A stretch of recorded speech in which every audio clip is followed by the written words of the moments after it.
Episode 2। पिछले episode में moon night बनकर जैकल की कुटाई करने के बाद अगली सुबह स्टीवन की आंख उसके बेडरूम में खुली।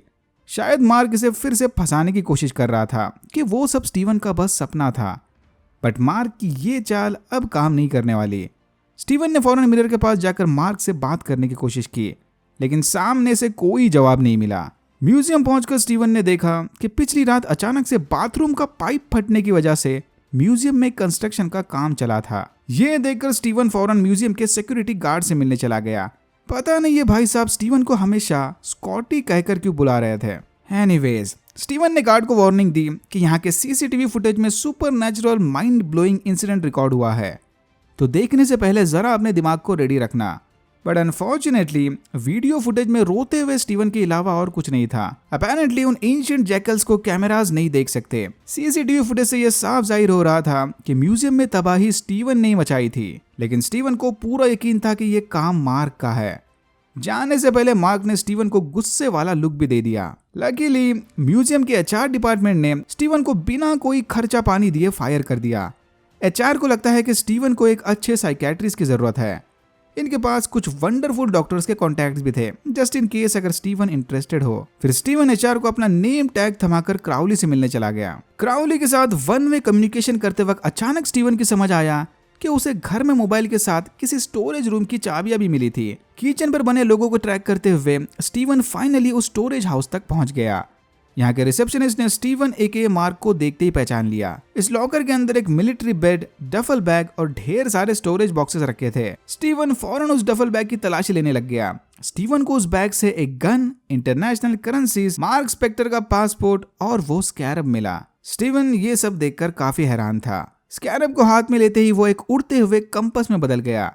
यहाँ फाइनली मार्क स्पेक्टर ने स्टीवन से बात की। मार्क ने स्टीवन को समझाते हुए कहा कि इधर जो कुछ भी हो रहा है वो स्टीवन की समझ के एकदम परे है। अच्छा होगा कि स्टीवन आराम से उस बेड पर लेटकर मार्क को अपनी बॉडी का कंट्रोल दे दे, लेकिन स्टीवन कहाँ सुनने वाला था। उसे किसी भी कीमत पर अभी का अभी सारी सच्चाई जाननी थी। फिर मार्क ने इसे बताया कि वो इजिप्शियन मून गॉड कॉन्शु का अवतार है, जो कॉन्शु के कहने पर गुनहगारों को इंसाफ दिलाता है। लेकिन मार्क और कॉन्शु के बीच हुई इस डील में स्टीवन का कोई काम नहीं। कॉन्शु को यह बात बिल्कुल पसंद नहीं कि स्टीवन उनके काम में आड़े आए। ये सुनते ही स्टीवन समझ गया कि वो पूरी तरह से पगला गया है। मार्क को बॉडी का कंट्रोल देने के बजाय स्टीवन वो बैग उठाकर बाहर भाग गया ताकि ये सारे सबूत पुलिस के हवाले करके खुद अरेस्ट हो जाए। स्टीवन जेल में बंद रहेगा तो मार्क भी किसी और को नुकसान नहीं पहुंचा सकता। लॉकर से बाहर निकलते ही स्टीवन का सामना कॉन्शु से हुआ, जो उसे अपनी बॉडी मार्क के हवाले करने के लिए धमका रहा था। स्टीवन किसी तरह से भागते हुए स्टोरेज हाउस से बाहर चला गया, जहां उसकी मुलाकात लाइला से हुई। लाइला मार्क का फोन ट्रैक करते हुए यहां तक आई थी। यहीं पर स्टीवन को पता चला कि लाइला मार्क की बीवी है। स्टीवन पूरी तरह से कंफ्यूज होकर लाइला को अपने घर ले गया। स्टीवन ने लाइला को बताया कि ये उसके मम्मी का घर था। लाइला ये सुनकर काफी हैरान थी, क्योंकि मार्क और उसकी माँ आपस में बात तक नहीं करते। अचानक से वो इतना प्यार क्यों जताने लग गए। इनके बीच का कंफ्यूजन तो अब बस शुरू ही हुआ था। अपेरेंटली लाइला और स्टीवन दोनों की फेवरेट फ्रेंच पोएट सेम थी, यानी शायद स्टीवन के अंदर छुपी मार्क की सबकॉन्शियस ने लाइला की याद में ही यह हॉबी बना ली होगी। देख के लग रहा था कि स्टीवन को एंशिएंट इजिप्ट में इंटरेस्ट भी लाइला की वजह से ही आया था। लाइला मार्क की बकवास और उसके अजीब से एक्सेंट से तंग आ चुकी थी। वो तो यहाँ पर मार्क से डिवोर्स पेपर पर साइन लेने आई थी। मार्क ने ही लाइला को ये डिवोर्स पेपर भेजे थे, बट उन्हें बिना साइन किए। स्टीवन ये देखकर काफी गुस्सा था कि आखिर मार्क लाइला जैसी परफेक्ट वाइफ को डिवोर्स कैसे दे सकता है। लाइला के डाउट्स क्लियर करने स्टीवन ने उसे स्टोरेज रूम में मिली बैग दिखाई, लेकिन तभी रिफ्लेक्शन वाले मार्क ने स्टीवन को चेतावनी दी कि अगर इसने लाइला को स्कैरब दिखाया तो हैरो के आदमी लाइला की जान के भी पीछे पड़ जाएंगे। ये सुनते ही स्टीवन ने अपने आप को रोक लिया, बट अब काफी देर हो चुकी थी। लाइला ने स्टीवन को धक्का देकर डफल बैग में से वो स्कैरब बाहर निकाला, तो यह स्कैरब एमिट के कब्र की दिशा दिखाता है। लाइला और मार्क साथ मिलकर इस स्कैरब के लिए लड़े थे, बट अनफॉर्चुनेटली स्टीवन को उनके एडवेंचर्स और मैरिड लाइफ के बारे में कुछ याद नहीं था। इसने लाइला को बहुत समझाने की कोशिश की कि वो मार्क स्पेक्टर नहीं बल्कि स्टीवन ग्रांट है और इसे उस स्कैरब में कोई इंटरेस्ट नहीं। लाइला को चाहिए तो वो स्कैरब खुद अपने पास रख ले।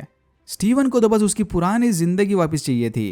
इससे पहले कि लाइला को समझ पाए, बाहर दो ऑफिसर्स आ गए। लाइला फौरन जाकर खिड़की के बाहर छुप गई। स्टीवन के घर से फेक पासपोर्ट और चोरी का सामान मिलते ही ऑफिसर्स उसे अरेस्ट करके अपने साथ ले गए। मार्क स्पेक्टर का बैकग्राउंड चेक करने पर ऑफिसर्स को पता चला कि वो एक इंटरनेशनल क्रिमिनल है।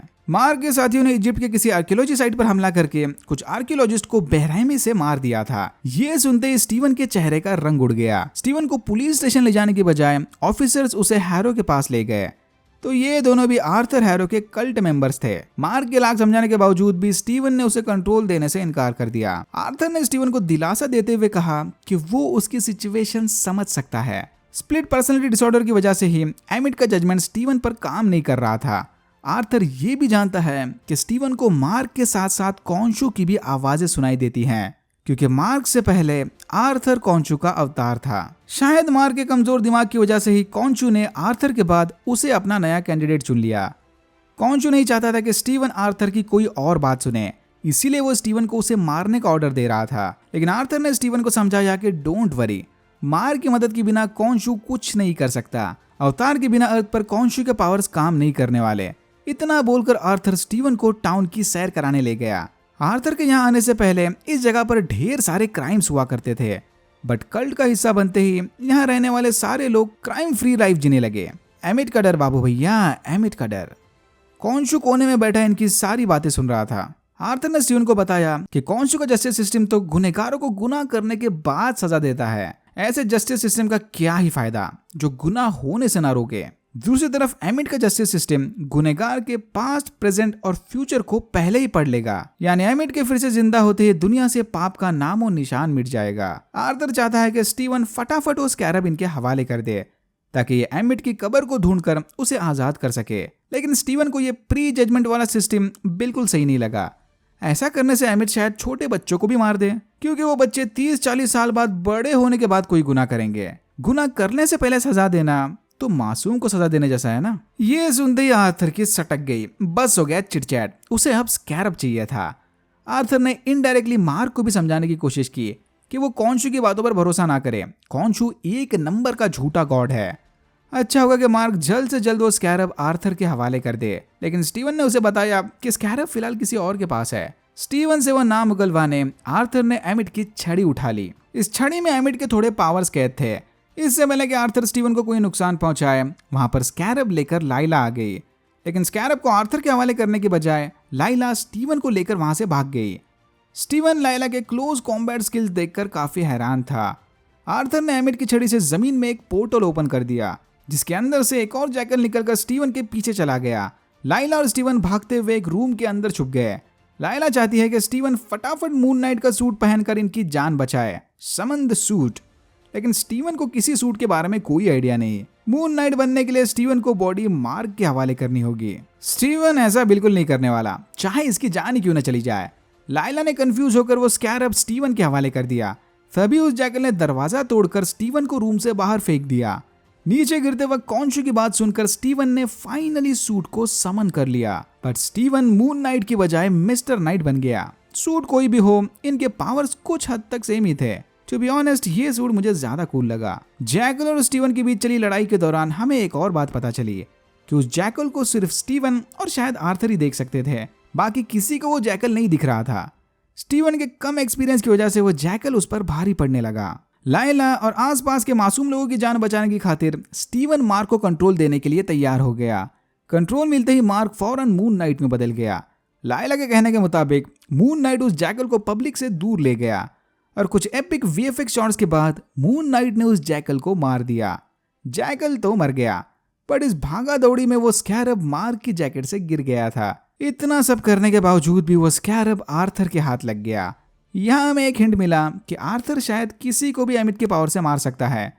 ये बेचारा तो शायद बिना जज हुए ही मर गया। ये देखकर लाइला फौरन वहां से भाग निकली। मार्क के बॉडी पर कंट्रोल करते ही अब स्टीवन रिफ्लेक्शन में अटक गया।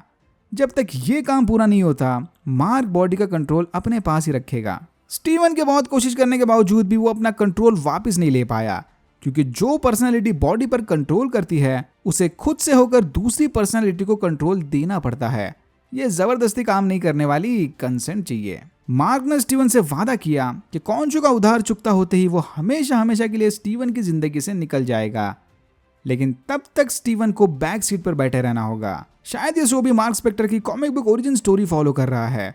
इजिप्ट में किसी मिशन के दौरान मार्क स्पेक्टर की जान बचाने के बदले कॉन्शू ने उसे अपना अवतार बना लिया। मार्क के बाद कॉन्शू लाइला को नेक्स्ट अवतार चुनने वाला था, इसीलिए ना चाहते हुए भी मार्क ने लाइला को अपने से दूर कर दिया। लेकिन स्टीवन को मार्क की बातों पर भरोसा नहीं था। मार्क ने गुस्से में मिरर तोड़कर स्टीवन को शांत कर दिया कि तभी वहां पर कॉन्शू आ गया। मार्क ये आर्थर वाले प्रॉब्लम को सॉल्व करने के बाद कॉन्शू के एग्रीमेंट से आजाद होना चाहता था, लेकिन कॉन्शू ने उसे याद दिलाया कि ऐसा करने पर वो लाइला को नेक्स्ट कैंडिडेट चुन लेगा। देख के लग नहीं रहा कि मार्क के पास कॉन्शू की मनमानी सहने के अलावा दूसरा कोई ऑप्शन है, तो ये कॉन्शू के पीछे पीछे एमिट की कब्र ढूंढने इजिप्ट चला गया। स्टीवन भी बैक सीट पर बैठकर इनके साथ चल दिया। कमरे में भी तबाही को देख के लग रहा है कि शायद स्टीवन ने फिर से इसके साथ कोई झगड़ा कर लिया। और यहाँ होता है एपिसोड 2 खत्म। इन 2 एपिसोड्स में हम अभी तक मार्क की बस 2 ही आइडेंटिटीज देख चुके हैं। मे बी नेक्स्ट एपिसोड में इसकी 3rd आइडेंटिटी भी देखने मिल जाए। इन 2 एपिसोड्स में 3rd पर्सनैलिटी होने के ढेर सारे हिंट्स मिले हैं। सबसे बड़ा हिंट है स्टीवन की वो डेट नाइट। स्टीवन को बिल्कुल भी याद नहीं था कि उसने डिलन को डेट के लिए कब पूछा।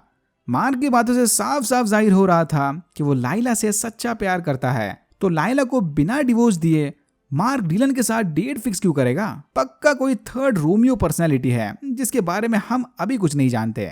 May be Scotty. Alright, that's it for now. अगर आपको वीडियो अच्छा लगा तो please like, share and subscribe for more videos like this. मैंने ऐसे और भी वीडियोस बनाए जिनके लिंक्स आपको डिस्क्रिप्शन बॉक्स में मिल जाएंगे।